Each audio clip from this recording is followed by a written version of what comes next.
మాజీ ముఖ్యమంత్రి YS Jaganmohan Reddy MLA పదవికి రాజీనామా చేసి కడప ఎంపీగా పోటీ చేస్తారని విస్తృత ప్రచారం జరుగుతోంది. ఈ ప్రచారంపై వైసీపీ నుంచి ఎలాంటి స్పందన లేదు. వైసీపీ మౌనం అంగీకారమా లేక ఎప్పట్లాగే ఉదాసీనత అనేది అర్థం కావడం లేదని ఆ పార్టీలోనే చర్చ జరుగుతోంది. జగన్ రాజీనామా ప్రచారం వైసీపీ శ్రేణుల్లో గందరగోళానికి దారితీస్తోంది. వైసీపీకి కేవలం 11 మంది ఎమ్మెల్యేలు మాత్రమే ఉన్నారు.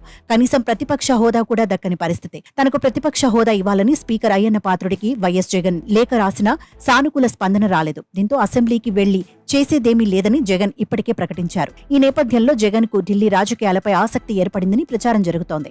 ఇప్పుడున్న పరిస్థితుల్లో ఎమ్మెల్యే పదవికి రాజీనామా చేయడం, కడప ఎంపీగా పోటీ చేయడం అంటే పెద్ద రిస్క్. ముఖ్యంగా కడప ఎంపీగా వైఎస్ అవినాష్ రెడ్డి 60,000కు పైగా మెజార్టీతో గెలుపొందారు. ఇప్పుడు కూటమి చేతిలో అధికారం ఉంది. ఒకవేళ కడపకు ఉప ఎన్నిక అనివార్యమైతే పరిస్థితి ఎలా ఉంటుందో తెలియనంత అమాయకత్వం జగన్ది కాదు. ఉప ఎన్నికలకు వెళ్లడం అంటే సొంత పార్టీ శ్రేణులకు తీవ్ర ఇబ్బందులను జగన్ కొని తీసుకురావడమే అవుతుంది. జగన్ రాజీనామా, ఉప ఎన్నికలపై పెద్ద ఎత్తున చర్చలు జరుగుతున్న నేపథ్యంలో వైసీపీ నుంచి మౌనమే సమాధానం కావడం ఆశ్చర్యం కలిగిస్తోంది. ఇలాంటి ప్రచారాన్ని ఆ పార్టీ ఎందుకు కోరుకుంటుందో ఎవరికీ అర్థం కాదు. వైసీపీ మౌనం జగన్ రాజీనామాపై మరింత విష ప్రచారానికి అవకాశం ఇచ్చినట్టు అవుతుంది. జగన్ రాజీనామాతో పులివెందుల నుంచి ఆయన తల్లి విజయమ్మ పోటీ చేస్తారని చెబుతున్నారు. అసెంబ్లీకి వెళ్లకూడదని నిర్ణయించుకున్న తర్వాత విజయమ్మ గెలిస్తే మాత్రం ఏం ప్రయోజనం అనే ప్రశ్న ఉత్పన్నమవుతోంది. ఇప్పటికైనా జగన్ రాజీనామాపై వైసీపీ మౌనం వీడాలి. లేదంటే వైసీపీ నాయకులు, కార్యకర్తల్లో గందరగోళానికి ఆ పార్టీ కారణమవుతుంది.